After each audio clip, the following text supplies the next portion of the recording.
A few hours from now, you'll be sitting on a throne that isn't yours, with 3 goddesses kneeling before you and Zeus himself, unable to open his mouth. All of this without lifting a sword, without summoning a lightning bolt, and without moving a muscle, just with a smile. I don't know whether that's admirable or terrifying, probably both. But hold on, let's go back to the beginning. You open your eyes, but there's a problem. You are Aphrodite. Again, except today isn't about romance. Today is about power, the kind that makes no noise, leaves no marks, and doesn't show up in war chronicles, but it destroys with far greater efficiency. The first thing you do upon waking isn't look in the mirror. That's amateur behavior. You mentally review the list. It isn't written down anywhere. You're not foolish. Who owes you favors? Who spoke too much at the last meeting? Who looked at whom in a way they shouldn't have? The entire Olympus is a chessboard, and while the other gods squabble over who has the bigger thunderbolt, you move the pieces in silence. Hephaestus has already left for the forge. Perfect. He left a new bracelet on the nightstand, delicate, with golden rose details. You put it on, not because it's beautiful, because today you'll need it as visual proof that the marriage is great. Appearances are the most valuable currency on Olympus, and you are its wealthiest goddess. You dress with surgical precision, the tunic slightly more open at the shoulder, casual enough to seem natural, calculated enough to throw off any god who crosses your path. Hair loose, on one side only. The golden sandals Hephaestus custom made for you, because nothing says, I have everything under control, like wearing shoes crafted by the god of the forge. You descend to the hall, and a handmaid brings ambrosia. You eat without haste. Goddesses who rush show weakness. While you eat, a dove enters through the window. A message from Hera. I find this hilarious. The queen of the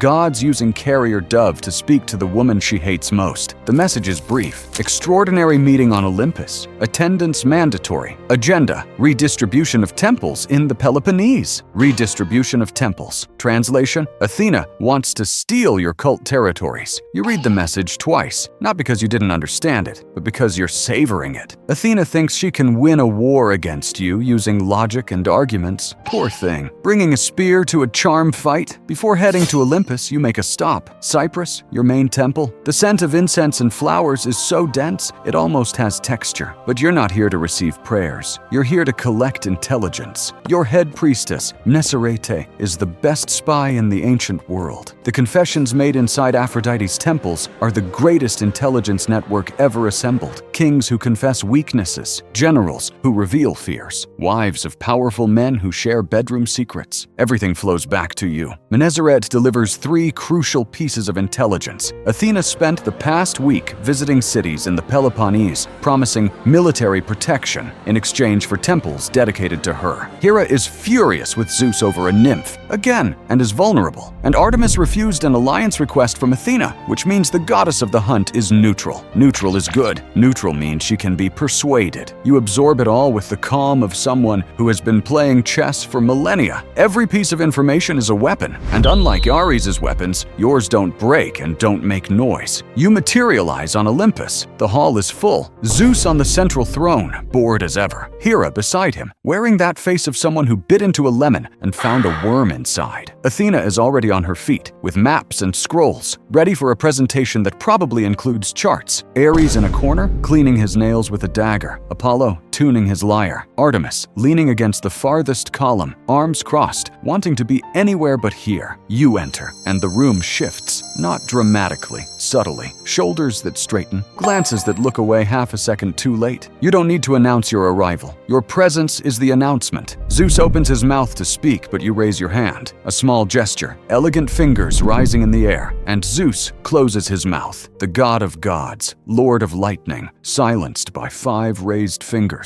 File that away. Athena, you say, and your voice sounds like silk sliding over porcelain. Your numbers are fascinating, truly. A pause. You are a master of pauses. But I have a simple question. Another pause. If mortals stop loving, who exactly will Ares fight? 4? The silence that follows is delicious. Ares looks up from his dagger. Athena Athena furrows her brow. You continue, without changing your tone. Wars begin for love. Troy, love. Perseus, a mother's love. Achilles and his fury, love for Patroclus. Remove love from the equation and your war temples become as empty as you look around, pretending to search for the right word. As Hera's bed, when Zeus slips out at night, the temperature on Olympus drops 20 degrees. Hera pierces you with her gaze, but you catch the corner of her mouth trembling, not from anger, from suppressed laughter, because you weaponized her pain but aimed it at Zeus, not at her. And Hera recognizes a brilliant move when she sees one. I know you're watching this woman dismantle gods with the same ease you'd change a channel. If that impresses you as much as it impresses me, the least you can do is subscribe and leave a like, because I promise what comes next is even worse. For them, not for you. Zeus tries to reclaim control. Aphrodite, the matter of the temples is administrative. Administrative. You smile, that smile that seems sweet but cuts like a razor. Zeus, nothing on Olympus is administrative. Everything is political, and I have more allies in this hall than Athena has scrolls. It's a bluff, partially, but bluffs work when no one dares call them, and no one dares. Athena attempts a counterattack. Aphrodite, with all due respect, beauty doesn't govern cities. You rise from the throne. Slowly, the entire room holds its breath. Beauty doesn't govern cities. You walk toward Athena. Paris chose me over you. A goat herder looked at the goddess of wisdom and the goddess of war and said no thank you. And that destroyed an entire civilization. You stop one step from her. Don't tell me what beauty can't do. Athena doesn't retreat. You respect that, but her eyes falter for half a second, and half a second is all you need. The meeting dissolves without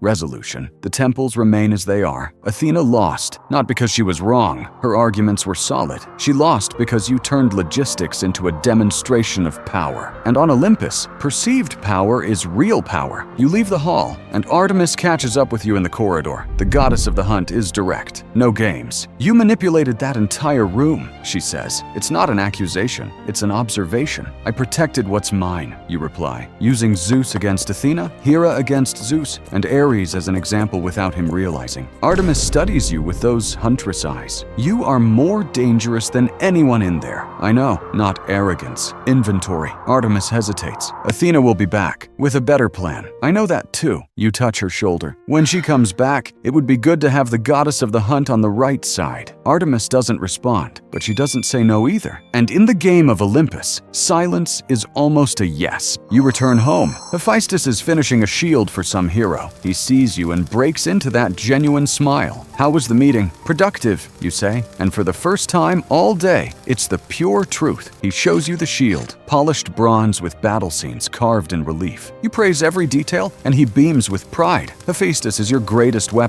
and he doesn't even know it. While the gods underestimate you as the blacksmith's wife, the blacksmith produces the most powerful weapons in the cosmos. And for whom does he make them first? For you. Always for you. Not out of obligation, out of love. And love on Olympus is worth more than any military alliance. Night falls.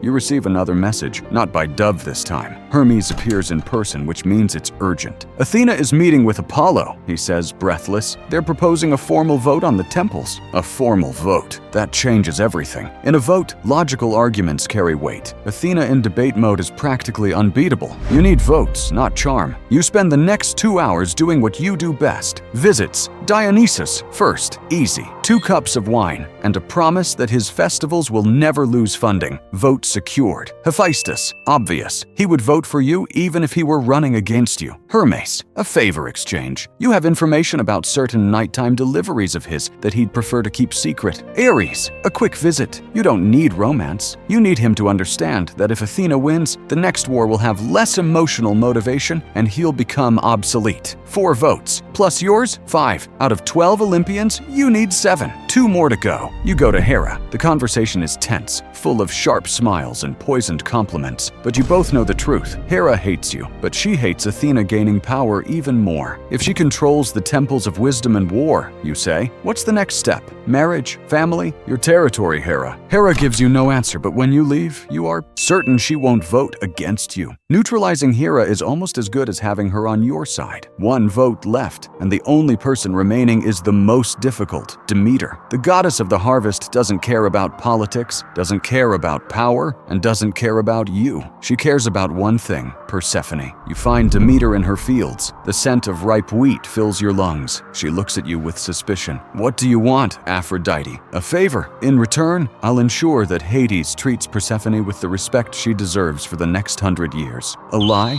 Perhaps. But Demeter doesn't need to know that Hades already treats Persephone well. Worried mothers don't verify facts. Worried mothers act. Demeter studies you for a long moment. One vote? Just one vote. On a matter that doesn't affect you. She sighs. Done. 6 votes secured. Plus, Hera's neutrality. It's enough. Athena can bring all the scrolls she wants. You return home. Hephaestus is already. Audra asleep. You sit on the window ledge, gazing at the stars that Athena cataloged and named. Beautiful work. But you know something she will never understand. The universe doesn't run on logic. It runs on desire. And desire is your territory. You close your eyes. Tomorrow, the vote will happen, and you will win. Not with swords, not with wisdom, not with thunderbolts, with favors, secrets, and a smile worth more than any army. I observe all of this from my corner and arrive at a conclusion that sends a chill through me. Today's lesson isn't that beauty is power. That's too obvious. The lesson is that the most dangerous person in a room is never the one who is shouting. It's the one who is smiling. And if Aphrodite teaches you anything, it's that the gods who carry swords should be far more afraid of the ones who carry mirrors. You fall asleep with a smile, not the display window smile you wear for the world. A real smile. Small, almost invisible. The smile of someone who knows that tomorrow they will destroy someone without getting their hands dirty. And tomorrow, you wake up controlling something no one sees, but everyone feels. No, it's not love. It's luck. And when luck decides it doesn't like you, well, let's hope you never find out.